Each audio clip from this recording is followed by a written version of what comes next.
What's up guys, this is how to make amazing buttons on Scratch.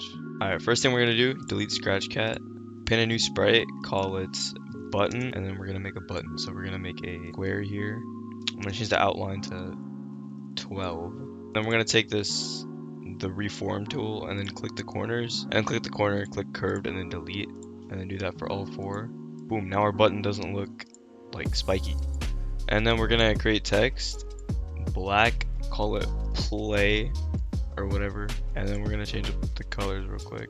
For the outline, just a recommendation to make it look good, make the outline just like a darker color of your fill.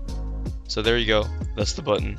Let's go put a one green flag clicked forever, put in an if else, and then put an if touching mouse pointer. Then we're going to first off set brightness effect to 15. So we're gonna set size to division, and then a multiplication, and then a subtraction. Set size to 400 minus size divided by 2, and then duplicate this. Set brightness effect to 0, and then 300 minus size divided by 2. So now, if we click play, boom, our button does like this cool bouncy animation. Now, let's go ahead and drag out a plus, and then get a sign or absolute value of, but then change it to sign, and then a multiplication, and then do timer. So sign of timer times 150, and then multiply this entire thing by 5, and then add, let's say, 90 to this entire thing, and then point in direction that. And basically now it'll start to rotate pretty nicely. And this 90 is the direction, so if you set this to 0, it'll point in direction 0, and then you can do that any direction for that, but 90 is good for a button.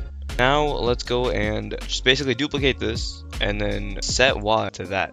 Just that same thing, but a 0. This is the Y position, so I want my button to be in the middle of the screen.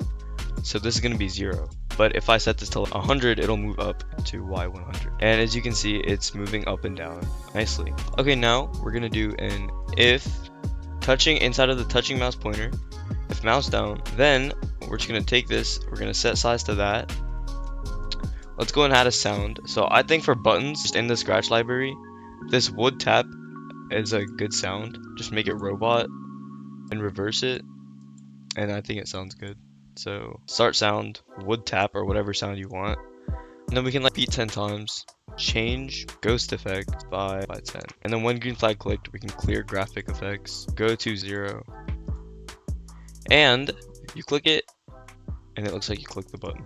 And that's pretty nice. And that is how you make a good button on Scratch.